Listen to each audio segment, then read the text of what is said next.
So, ranked PvP has been available in Armored Core 6 for a while now, and I wanted to gather my thoughts about some possible solutions to its shortcomings. The community has been discussing this for quite some time, but the problem is there are those that think their solution is the only way to fix PvP. Instead, I'll be going over these potential fixes, how these changes could work, and their shortcomings. This is coming from someone who has played Armored Core since the very first demo for it was released with a PlayStation Underground disc. I was also heavily invested in each entry's PvP, especially for Answers, where I faced some of the best players in the world at the time, competed in tournaments, and would go on to win some of them. Humble brag aside, let's dive in, and let me know how you would change this game's PvP for the better. Probably the most talked about and divisive mechanic of the game. Players either want to tone it down or remove it altogether. This damage system is flawed, but I don't believe removing it would resolve the issue because a similar mechanic has worked before. In 4th generation Armored Core titles, you'd have a meter called Primal Armor, an extra layer of defense that protects your AC from taking maximum damage from incoming attacks. This meter would deplete over time if you overboost, or assault boost as it's called in Armored Core 6, or take enough damage that it breaks the armor completely. Once this happens, you would take significantly more damage from incoming fire, and wouldn't be able to overboost until your primal armor regenerates. Sounds similar to being staggered, right? The key difference is when your primal armor breaks, you can still quick boost and move your AC. Being staggered, on the other hand, results in you becoming completely immobile.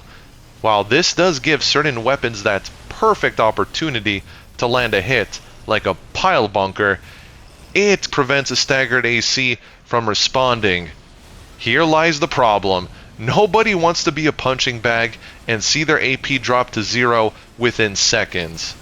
While reducing the stagger window could work, I believe allowing someone who is staggered to still attack and move to a certain degree would be better.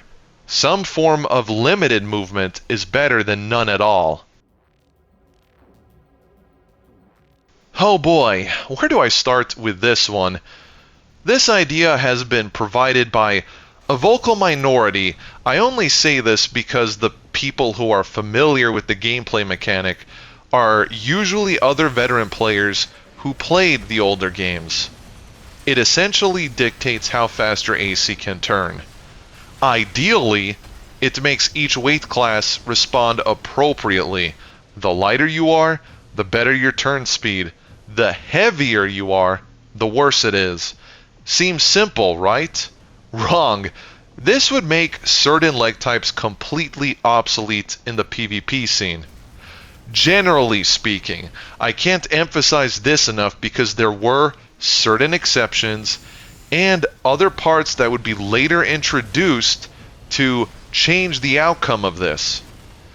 As an early example, tanks were practically non-existent because of their horrendous turn speed.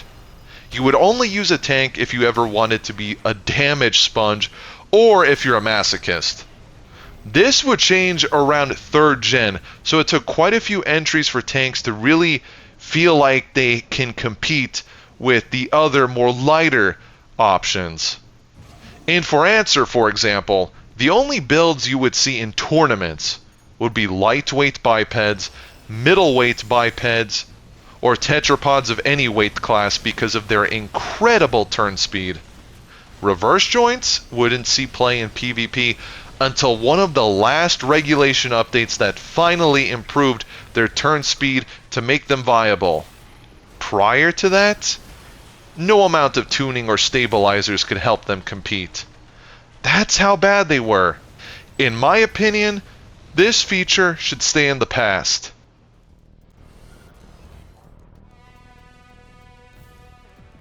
Sadly, The state of the meta in Armored Core 6 is nothing to brag about. I don't agree with demonizing people that use meta builds. Players can use whatever they want. Just because I dislike facing kites doesn't mean I despise the players who pilot them. Also doesn't mean I'm forced to like the build either.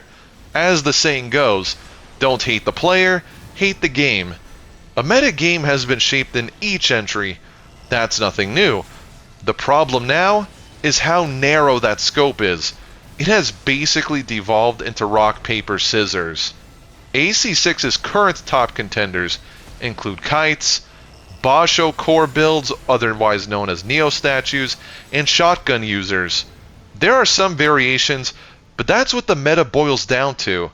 This is due to the fact that the weapons they use are so inherently better than everything else, almost nothing can compete. Yes, skill still plays a factor. I mean, I beat a Neo statue using a Leos Klein cosplay of all things. Doesn't mean the average player will have the same experience, and it's an important factor to have the mode still be as appealing as possible. With balance updates, popular weapons don't need to be nerfed into the ground unless they are actually busted, but they should be kept in check, and have other weapons be viable to an extent where they aren't absolutely outclassed like they are now. One of Armored Core's biggest strengths has been creative expression.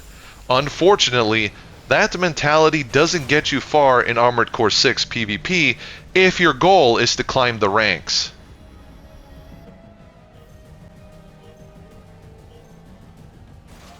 Custom lobbies are great for gatherings in this game, but if you're looking for a quick match, then you're essentially forced to play ranked.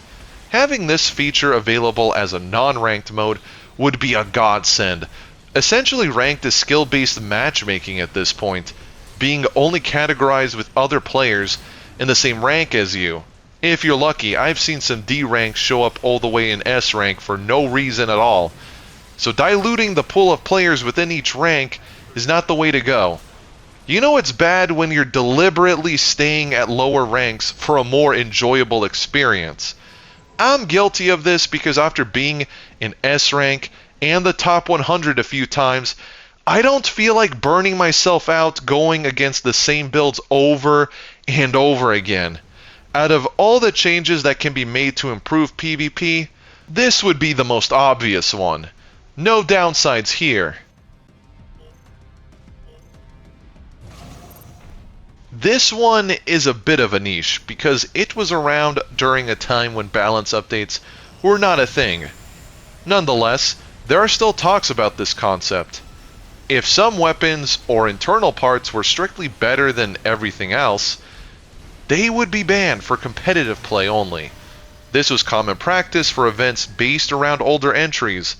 Now, this can be applicable in Armored Core 6, like having themed seasons.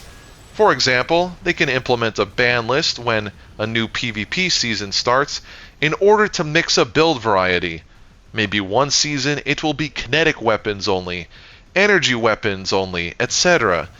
Something along those lines, or something completely different. The possibilities are endless. It's a way to shake things up and entice players to participate, but can also have the opposite effect, where some might feel it's a reason to skip playing PvP altogether during that time frame. I know I wouldn't be playing a season that would be missiles only. These are some changes that can make a positive difference on Armored Core 6's PvP, some more than others. Of course, this only applies to the current state of the game. Who knows what the future holds for us? If you enjoyed this, please be sure to like the video, leave a comment, and subscribe so you don't miss the next one. Until next time, take care.